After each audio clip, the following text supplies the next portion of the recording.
everyone. My name's Mark Harris. I'm going to be chairing this great debate that we're very fortunate to be having this evening. I've been asked to preface it by saying that this is a somewhat tongue-in-cheek debate, so for those of you who might be watching this online later, please don't assume that all of the views expressed in the debate are 100% accurate. So the title of the great debate is going to be on whether planning for emerging epidemics is a waste of time. And on the affirmative side, this side. This is the chaos team who believes that planning is a complete waste of time. We've got three distinguished speakers this evening. First of all, Mary-Louise McLaws, who's Professor of Epidemiology in Health, Infection and Infectious Disease Control. So you would think she might know something about the subject. School of Public Health and Community Medicine at this university.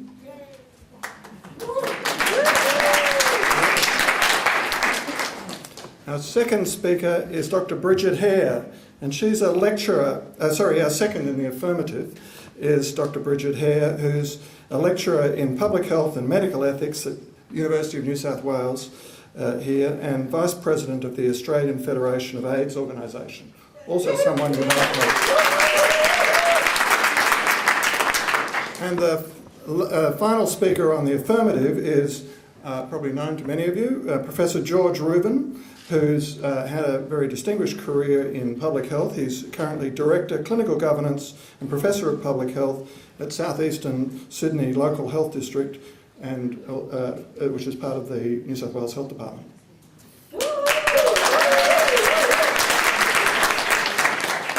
On the negative side, so this is the side who believe that planning is not a waste of time, it's worth doing. So these are all slightly OCD people.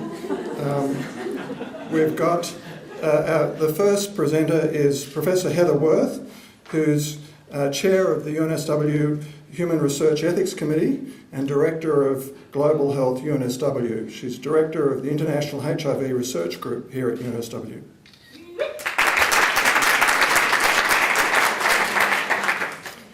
Our second speaker in the in the negative side is, Professor Andrew Grulich, who's a medical epidemiologist and public health physician, and he's head of HIV Epidemiology and Prevention Program at the Kirby Institute here at UNSW. And our final speaker on the negative is our keynote speaker for today, Professor Graham Brown, who's Foundation Director of the Nossal Institute for Global Health at Melbourne School of Public Health and Global Health at the University of Melbourne. So each of the speakers, each of the teams are going to be presenting and we'll be having a presentation. This will be conducted in the way that debates usually are. We'll have a presentation from each of the three members of the team. And then we'll be, at the end, there'll be some time for a final retort by the first presenter. So we'll start off, I think we start off with the affirmative, and I'll call on Mary-Louise McLaws. Thank you.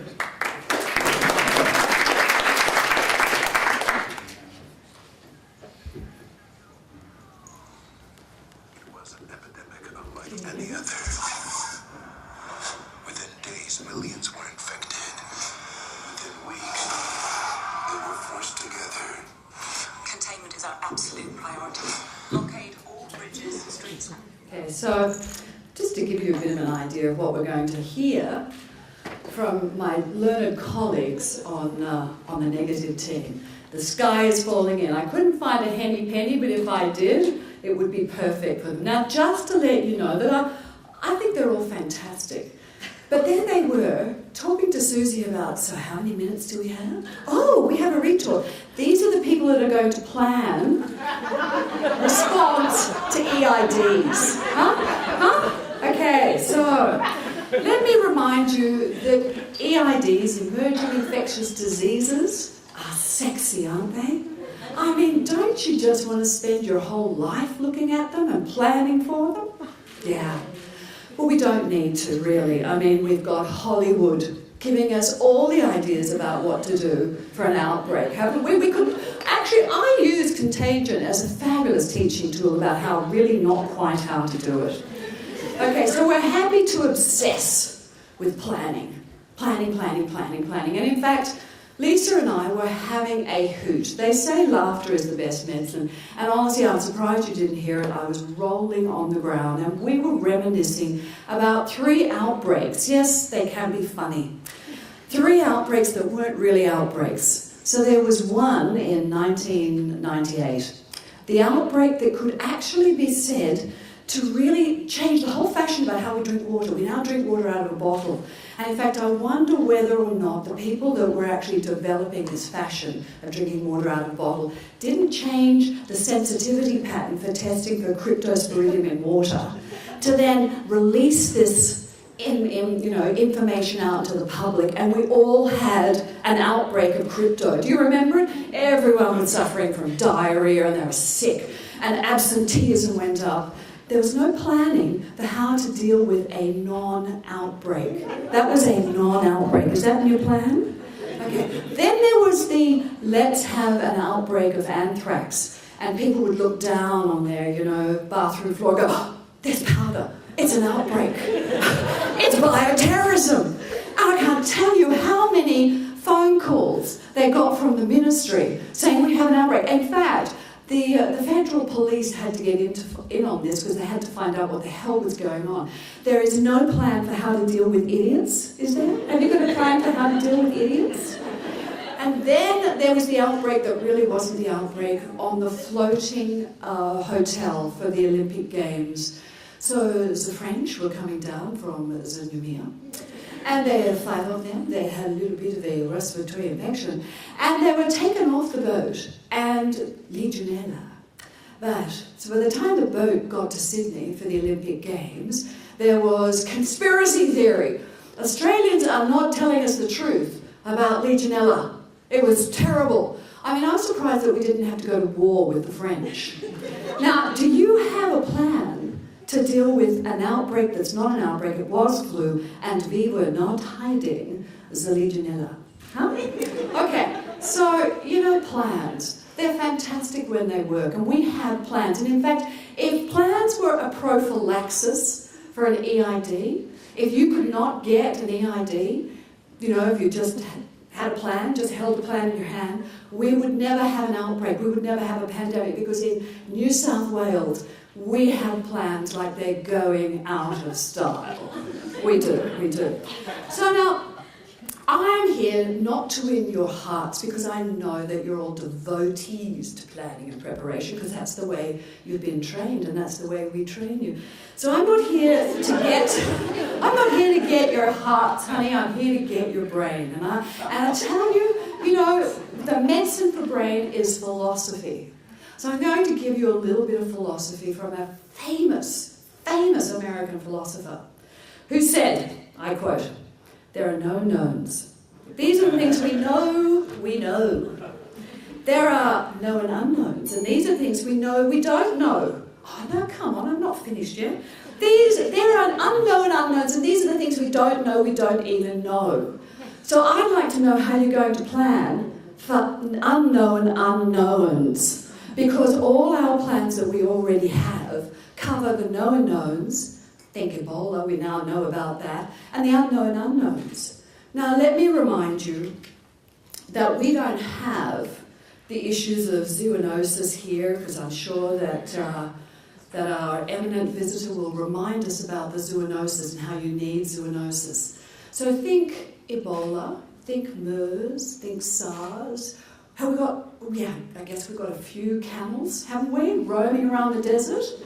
We will not be seeing any of these. do not panic. And even if we do, we have a plan for it. So do we need any more plans? I don't think we do. Really, please, no more plans. So my team are eminent. So I have Dr. Haire, who's an eminent ethicist, and she's going to tell you that you'd be unconscionable to believe anything that this team will tell you about more planning. And Professor George Rubin, he's actually he should be like a national treasure. He was the very man that developed public health training. And if anyone should know about planning, he knows about it. He will tell you we don't need any more planning. Thank you very much.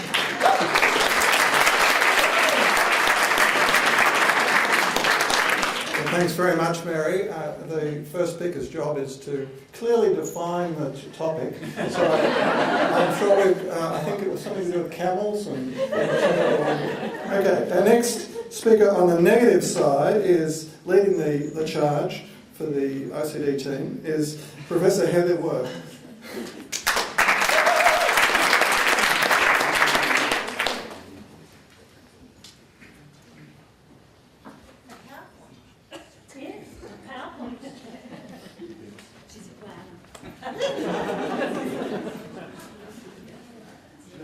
It's interesting, isn't it, that the affirmative team can actually make fun of us before they've even heard what we've got to say.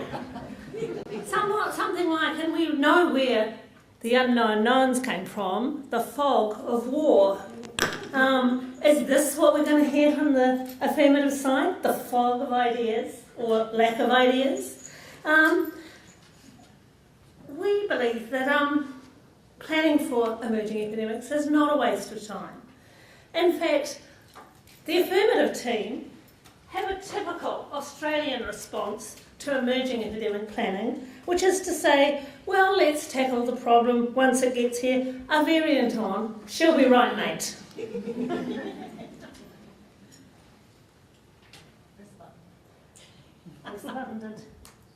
Okay, so epidemics and disasters have been with us for a very long time. The Black Death from 1347 to 1352, 25 million people died. Cholera, 8 pandemics since the 1800s, about 100,000 deaths per year still. The 1819 influenza, 50 to 100 million people dead in 2 years. And HIV by 2013, around 25 million people have died. Where will the next pandemic be? And are we prepared? Epidemic preparation is not a waste of time. So planning for epidemics and disasters has also been around for a very long time. It suffices to say that this side of the debate does not accept the first premise of not planning, and that emerging epidemics are just insurmountable, naturally occurring obstacles to human existence, and we just have to accept them and the death toll with them. Planning is a fundamental property of intelligent behaviour, something that the affirmative side has so far not managed to show us. It is essential to the creation of plans, and it combines forecasting and development of scenarios and how to react them. Why plan? Well, deaths are preventable. We don't have to live with a high toll of cholera deaths if we planned. The social and economic consequences can be dire. For instance, in the Black Death, apart from the population loss, we had severe and violent inflation, cities destroyed, and food shortages and starvation. Although we will admit that it did lead to the decline of feudalism. Sure, planning is time-consuming, it takes resources, it encourages bureaucracy, but it doesn't mean we shouldn't do it. We just need to make it better, involving more than just, say, hospitals, involving communities, businesses, and other wings of government and health. So we say planning for epidemics is It's not a waste of time. Thank you.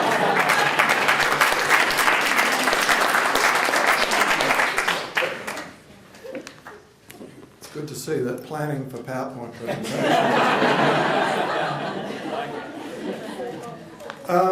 Now, I'd like to invite the second speaker from the affirmative side, Dr. Bridget Head, to lead the charge.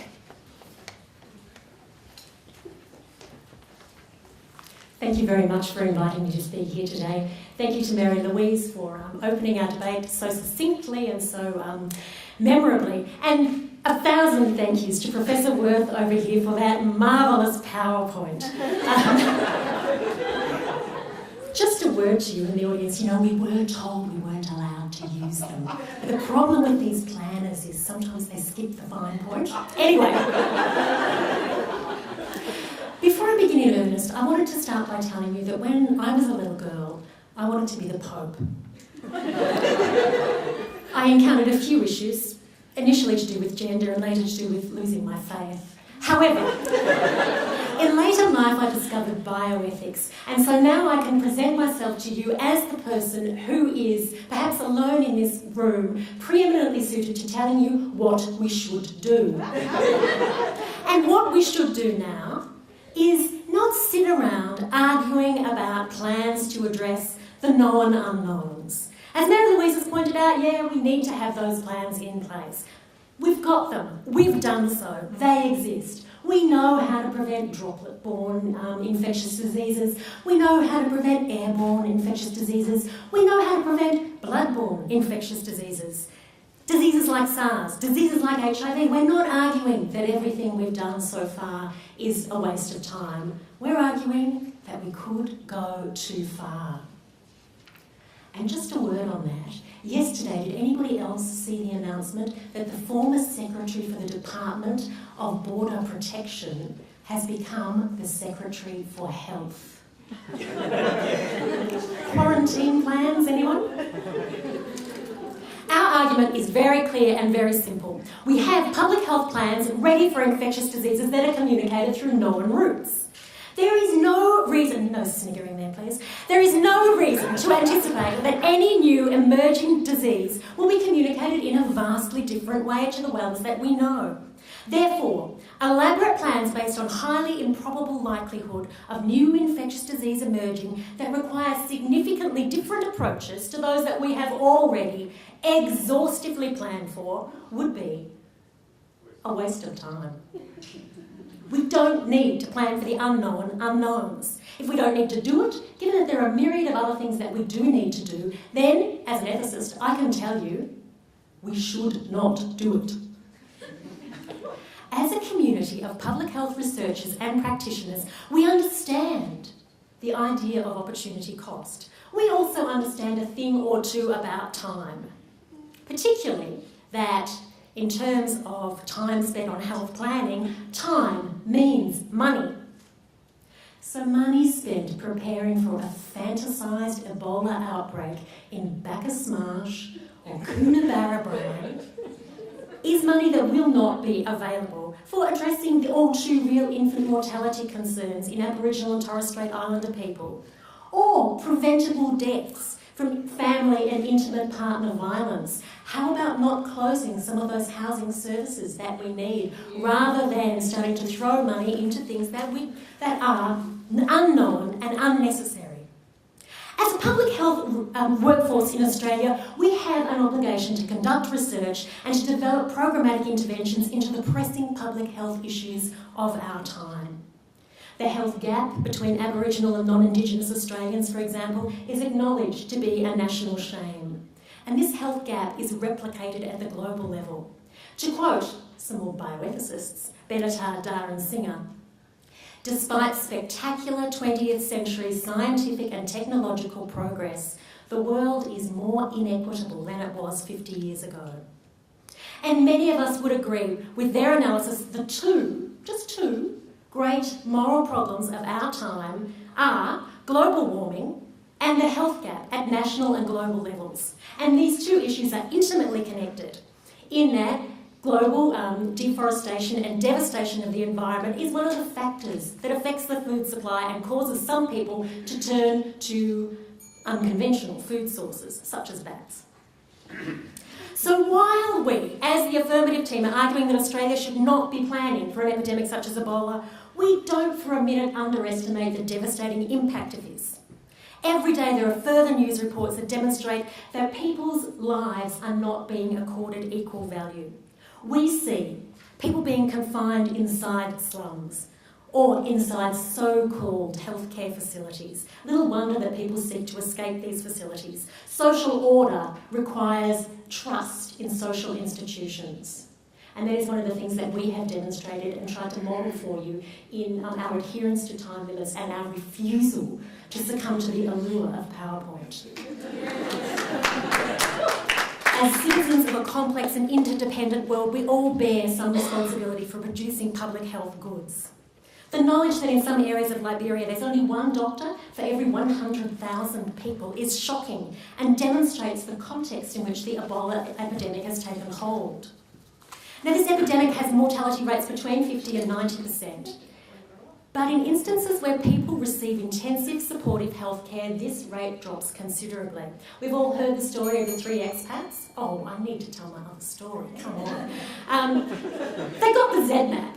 2 out of 3 of those people lived. But there are other studies, small studies from the 1995 outbreak that show that where people got decent supportive care, like where there was actually a standard of care in place, 7 out of those 8 people again lived. They didn't get any ZMapp. If people are getting decent treatment, they have some kind of chance. That's why we should be focusing on things like standards of care. And now I will leave you with my final story. 13 days ago, in West Point, Monrovia, there was a protest against the quarantine. Fancy that. Why wouldn't you want to be locked into a slum? The military opened fire and a 15-year-old boy was shot. The photojournalist who took his picture then spent the next hours trying to find an ambulance, only to be told they could not be got.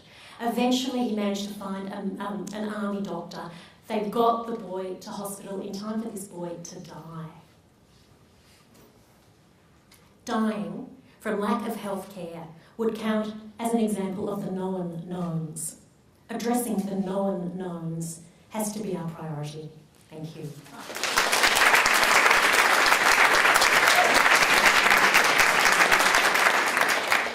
Sticking to time is not one of the things that the Affirmative team is good at. Just don't you really like ZMapp? I mean, it's just the name of it. It's got to work, hasn't it? Okay. So our next speaker is breaking the rules again. Professor Andrew Grulich is going to take us forward eventually for the negative side. Thank you very much. When I was asked by the School of Public Health and Community Medicine to debate this topic today, my initial reaction was, what is the trick? How could they be asking me to debate the negative side of this to a group of people who obviously deeply believe in public health planning and planning for emerging infectious disease? And the more I thought about this as an issue, I came to believe that there is no way that our opponents could win this based on science. There is clearly simply no way. The only way, of course, they can win is by a combination of obfuscation, low humour and skullduggery. And let me tell you, at this point in the debate, I have not been disappointed at all. As our chair defined, the first speaker is meant to define the problem. Have you heard any definition? Obfuscation, obfuscation, obfuscation. If you happen to look up the WHO's website, you would have realised that an emerging epidemic has a precise definition. It is defined as an epidemic occurring in the last 35 years of global significance. It is not an unknown, no known, or any of those silly Donald Rumsfeldisms. Bridget, as always, you are delightfully funny. I love your presentations. The breadth. You talked about doctor-patient ratios, you talked about slums, you talked about deforestation, you talked about global warming, you talked about public housing. I thought you were going to bring out a cuddly puppy. Why not? Why not? The audience would have loved it. You could have stroked it. You could have threatened us with killing it, and then you would have come off with that. Enough of that nonsense. Let's get on with the science. There are countless examples of how planning for epidemics saves lives, but clearly the largest scale one is the global HIV epidemic. Put simply, countries which have implemented evidence-based response plans with broad participation from across communities, science, clinicians, have saved millions of lives. Many countries, however, did no such thing. And of course, the prime example is Ronald Reagan. Elected in 1980, the year before AIDS was described in 1981. It was 1985 before he mentioned the word publicly. Extraordinary. He had no plan, and I'm sure he thought things would be just fine without one. His silence caused death on a huge scale and gave rise to one of the HIV epidemic's most enduring political slogans. Because he had no plan for safe sex, about half of gay men in the large US cities became HIV infected. Because he had no plan for implementing needle and syringe programs around the country, about up to half of injecting drug users in large cities became infected. He may have cared little about those underclasses, but when infection was then transmitted onto heterosexuals and their babies in the tens of thousands, he then very much did care. His silence caused death through a lack of planning. Thankfully, America eventually did understand the error of its ways and now bases its response on a well thought out plan. A strategy, the national strategy. Amazingly, it did so only in 2010, 4 years ago, which was close to 30 years into the epidemic. Another very sad story is the story of South Africa, with its president, Thabo Mbeki. His background in anti-authoritarian movements led him to distrust conventional science, and he became influenced by HIV denialists. He refused to acknowledge that HIV caused AIDS, and his country's HIV plan was consequently completely confused and unfocused. Academic investigations have suggested that his policies directly caused 300,000 deaths due to HIV in his country. In Australia, of course, we've led a different path. Political parties declared HIV very early a politics-free zone, and the response remains apolitical today. Political and scientific experts were appointed to chair policy obfuscation, to chair policy advisory committees, and affected and infected communities were represented to ensure that policy actions matched real-world needs. Our first national AIDS strategy, a plan, was released in 1989, and today we are starting our seventh. Early and sustained behaviour change among gay men has made HIV seroprevalence in our big cities at 10% or less. Needle and syringe exchange programs instituted early in the 1980s maintain a prevalence in injecting drug users of less than 2%, saving documented in academic investigations to have saved thousands of lives and hundreds of millions of dollars. Our HIV prevalence is among the lowest in the world. Our plan has worked. So to conclude, as of course you all know, and of course at the end of the day you'll have to clap louder for us because we're right, and Bridget is funny and gorgeous, and the puppy is cute. However, let your heads lead your hearts. Vote for us. Planning, it may take time and it takes money, but those investments bring huge rewards. Thank you.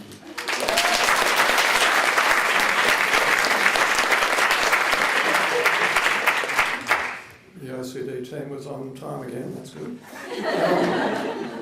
Our next speaker for the affirmative is Professor George Rubin. Without slides? Yep.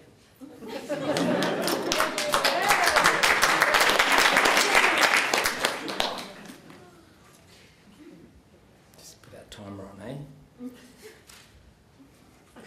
Colleagues, planning for emerging epidemics is a waste of time and resources.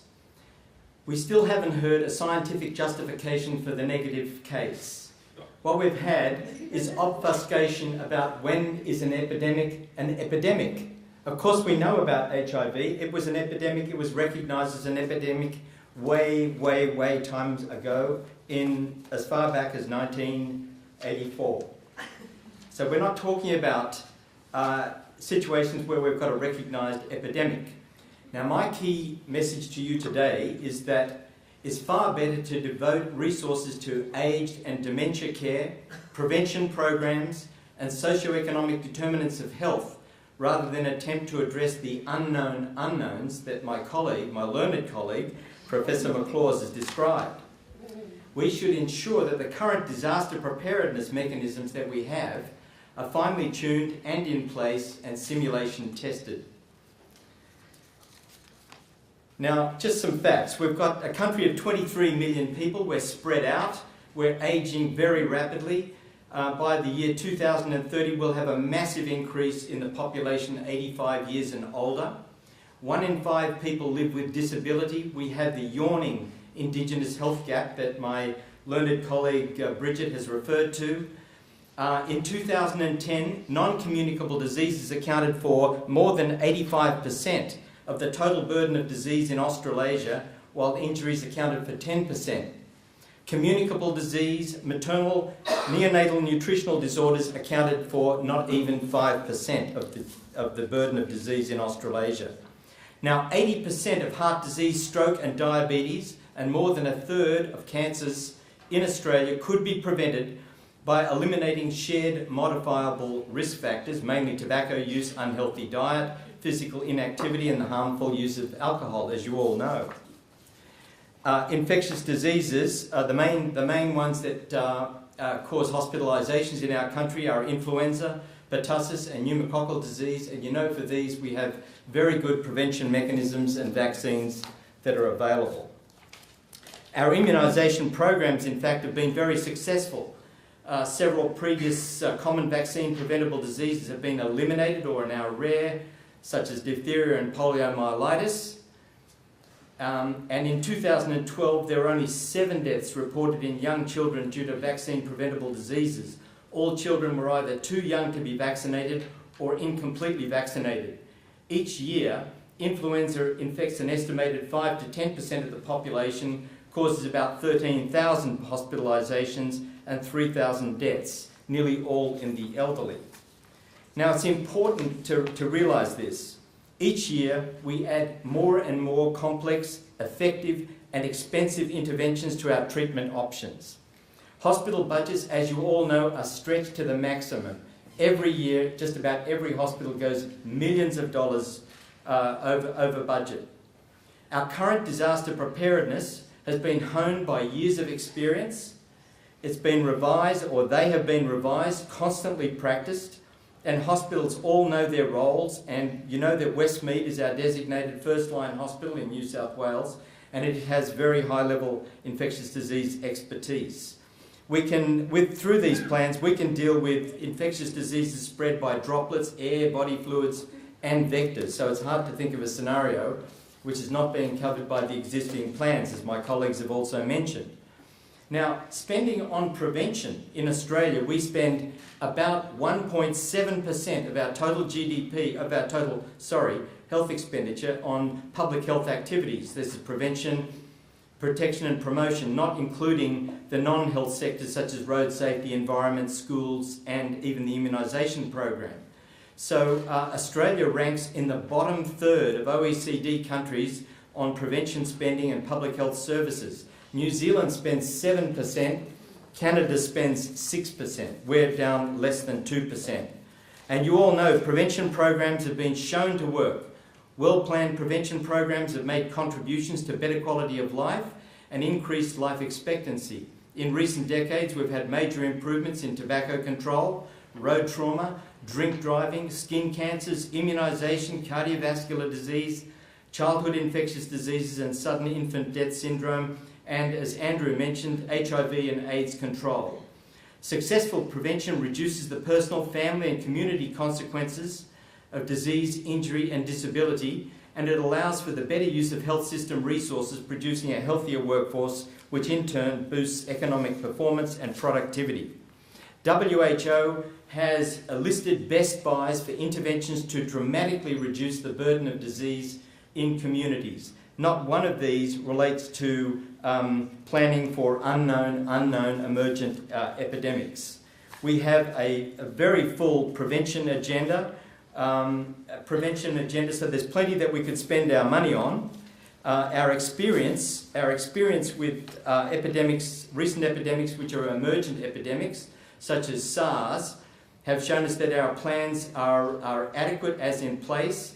The experience with them has shown us how we can fine-tune our existing plans, and these have been put to good use in refining our plans to date. So let me conclude by saying that we argue it's far better to devote our resources rather than to planning for emergent epidemics, to spend our resources on age and dementia care, address prevention and the socioeconomic determinants of health rather than the unknown unknowns that Professor McLaws has described. Thank you.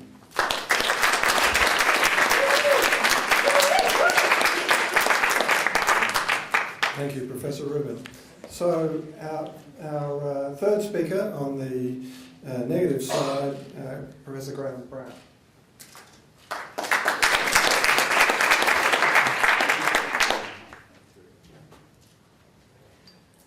Well, thank you very much for the invitation, the boy from the south, to be held up to ridicule by all you people, mainly from New South Wales. It is indeed a great pleasure.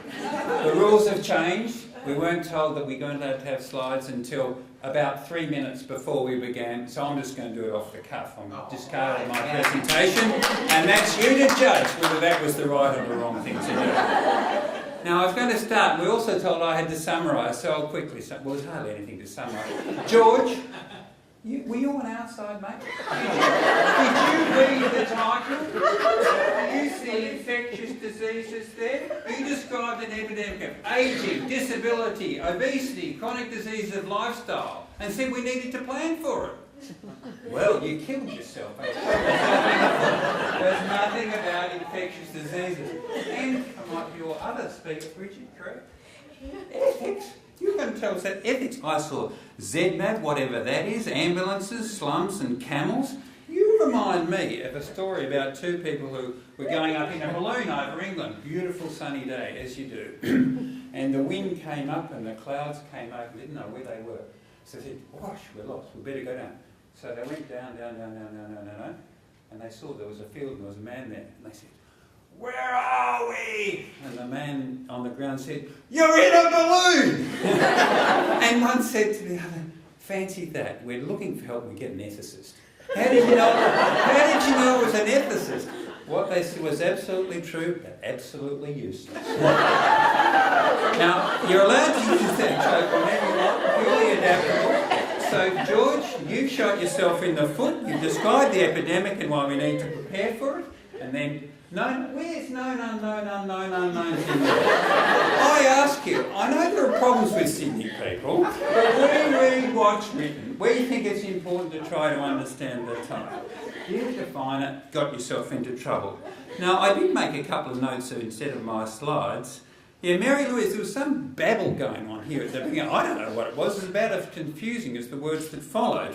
But I think you were trying to say, oh, well, I'm not actually sure what you... Obviously, honourable intentions. And for the whole lot of you, you don't want planning. Isn't that what most of you people do? You'll be the first to lose your jobs. So what I think we should do, actually, I think there's very good reason to plan. And actually, I think that it was the discussion about Rumsfeld that brought it to mind with the known unknowns. And I was just thinking as I sat there about a really terrible epidemic. That's halfway. I've got 3 minutes to go. Now, I think the index case was perhaps a guy named Ronald Reagan, let's call him RR, and someone else called Margaret Thatcher, let's call her MT. There was actually a side effect in Alaska with someone called SP, Sarah Palin. Now, I've decided to call this that the Tea Party epidemic. The epidemic of the Tea Party is inflicted and gradually spread across the world, and I hate to say that it's come to Australia. Perhaps, I'm not sure who the index case was, but there were certain sort of features which makes you wonder if we're seeing the end. Start perhaps a male politician in a suit. I don't know if the blue tie is causal or associative, but it seems to be a very important part when you see this. There's something about religion in there as well. We're just assessing whether it's a sort of a correlate or causal in this advice. And this epidemic that's swept to Australia now is embarking on a huge threat to public health. They're allowing a free trade agreement that allows interstate dispute settlements, you've probably heard. So we're being attacked in Hong Kong around it. And there are more. The Korean one and the secret thing that this Tea Party people are doing with America, free trade agreement, such that we're at sovereign risk. Companies can sue our government, so private profits ahead of good public policy. We're seeing the Americanisation of Australian health. In fact, it's becoming a commodity now that you buy and sell and you charge to have it, and the more the better. We're gradually Americanising thanks to this epidemic from the Tea Party. And as Bernard Lown has actually said, that what's happened, healthcare in America is in deep crisis. This epidemic is spreading to Australia. He didn't say that. The public service has been transformed into a for-profit enterprise in which physicians are healthcare providers, patients consumers, and both subserve corporate interests. The effect has been to convert medicine into a business, deprofessionalise doctors, and far worse, depersonalise our patients. And of course, you know, USA life expectancy is 50. Can't you agree that we must prepare? Go and read Thomas Piketty, Capital in the 21st Century. We must prepare ourselves against this Tea Party epidemic. And I think if you don't recognise these epidemics and plan for them, we have to defend our public policy. In fact, now there's a re-emerging epidemic, a second one of great... And I'm going to call this the epidemic of ignorance. It's an epidemic of anti-science, anti-evidence, and the politics of fear overrides the evidence. I understand there was some type of epidemic around the time of the Inquisition. I remember a chap named Galileo get put to the stake, so we now have a place where there's no minister for science, opinion outweighs evidence. And I would say that if we neglect these emerging epidemics, not just infectious disease, these epidemics, if we omit them, it's rather like the guy who jumps off the 100th floor of the Empire State Building, and as he passes the 50th floor, how are you going? Absolutely fine, mate, no worries at all. So if we ignore these epidemics, I think we're all going to be in big trouble. So I think we've learnt to our detriment that planning is certainly not a waste of time, and I trust that I've both overcome your arguments, but some other reasons why we should take the negative view. Thank you.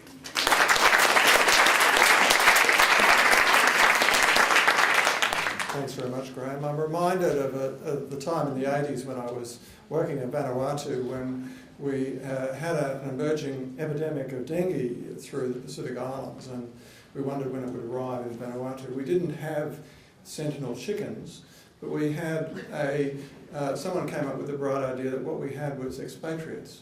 And there was a group of expatriates which used to go running in the morning, and they served as our sentinel chickens. They were the harbingers of our outbreak.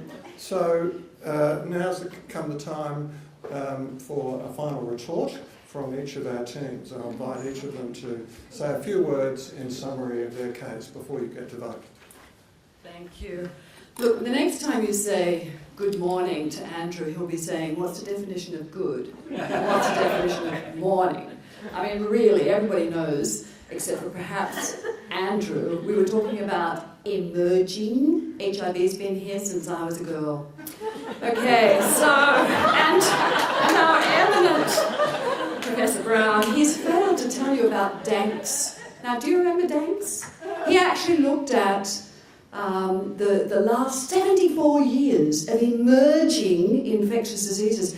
60% of those around the world have been zoonotic driven, sir, and 72% of those were wildlife. But he didn't mention that, did he? Because he doesn't want you to know that we are not in a hot spot for this. So really, they don't really know the definition. I mean, Andrew's talking about strategies, they're not plans, they're strategies, okay? So, let me remind you, I was going to play, but you're all deaf on that side, Hey Big Spender, because they think we've got an endless supply of money. Now, I'll get back to the philosophy of the known knowns. So the US spend $1 billion on known knowns, that's called defence, because you know they're going to be invaded. 20 million on unknown unknowns for tracking asteroids that might hit the Earth. And guess how much they spend on unknown unknowns? The definition of an emerging infectious disease is zero. Zero. They spend zero. Why don't we think we should be spending any more money on planning? Because we have plans. We have plans. We were talking about plans for you, but you weren't hearing. We do have plans. We just don't want any more. Now, please, when they start coming up here to wrap up, they will seduce you into the idea of further planning. Please, don't listen to them. They'll infer that there's an endless supply of money, and we know that isn't, to throw at EIDs. And they believe that they're the most important things on this earth because of the catastrophe. But our eminent ethicist and our eminent, superhero of Australia for planning and public health training, they've told you that there are unsexy, known chronic diseases that also need some of that money. And I know you good people will look into your hearts and into your head and know that we have enough plans. So please, let me remind you, the majority of admissions to hospitals, the majority of death and the majority of morbidity is chronic diseases, not emerging infectious diseases. We are having a lot of fun, aren't we? We just love emerging infectious diseases, but unfortunately we don't have an endless supply of money. Thank you. Thanks. And for the other, negative side. What, are you afraid of me, Mary-Louise? Having not been told that we couldn't use PowerPoints, we were also not told that we needed to summarise at the end, because unlike this highly talented, strategic debating team who know their rules from school, and they're clearly excellent debaters, we are just arguing from a position of logic and strength. One of the rules of schoolboy or schoolgirl debating is that when you get the wrong side of argument, you redefine the argument, and then you distract your audience. And we have seen a palaver, a wonderful pile, actually, of specious arguments trying to say why we shouldn't be planning for emerging epidemics. There's a definition of an emerging epidemics that's on the WHO website, and it's about epidemics that are less than 35-year-old. How long since you were a young woman, Mary? Okie dokie, right, yes. So we redefine it, and we redefine it with those puppies. Gosh, there were a lot of puppies in that presentation, weren't there? Not only the cuddly puppies I talked about then, we heard the puppies about AIDS, dementia, disability, injuries, stroke, diabetes, smoking. All of those are tremendously important. We don't need to argue that they are not tremendously important. I don't understand why you even brought that up. We're not arguing that those are not incredibly important issues that need responses of their own, but none of them being important lessen the importance of planning for things that we're not expecting. And we're seeing something we're not expecting this week. Ebola in West Africa, a disease that has never occurred before on the scale that is occurring right now. It's occurring for the first time in new countries. It's occurring for the first time in enormous cities with slums. If this isn't a condition that requires a plan, then nothing requires a plan. This absolutely needs a plan, but it needs one to be implemented almost immediately. As we heard this morning, not only new countries and at much higher numbers, but possibly even through new transmission routes. There's a lot we still don't know. If there's a core of truth to all of this stuff about known and unknown, it's that there are things that we still don't know. There are still bugs we haven't discovered, and there are still subtleties to transmission routes that we need to know about. So as I wrap up, the task for you is clearly to decide whether to vote with your head, which clearly you know means that planning is important. It's important not only to the nation, not only important to the world, and preventing disease is also important to your jobs, let's face it. Or with your heart and the cuddly puppies. We all love cuddly puppies, but you know what? Cuddly puppies poo everywhere. They pee themselves and then they roll in it. I know, I've got two. So in closing, ditch the puppy and go with your head. Thank you very much.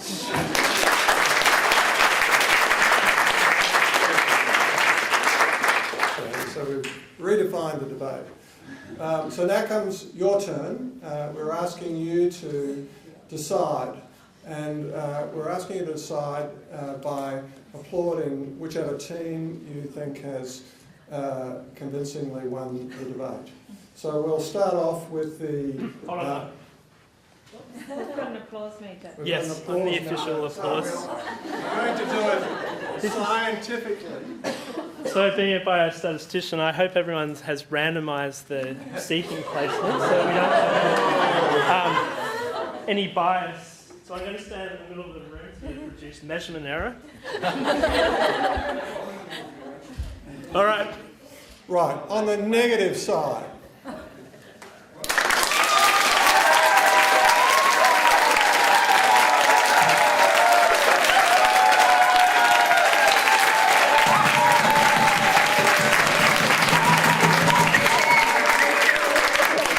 And on the positive side.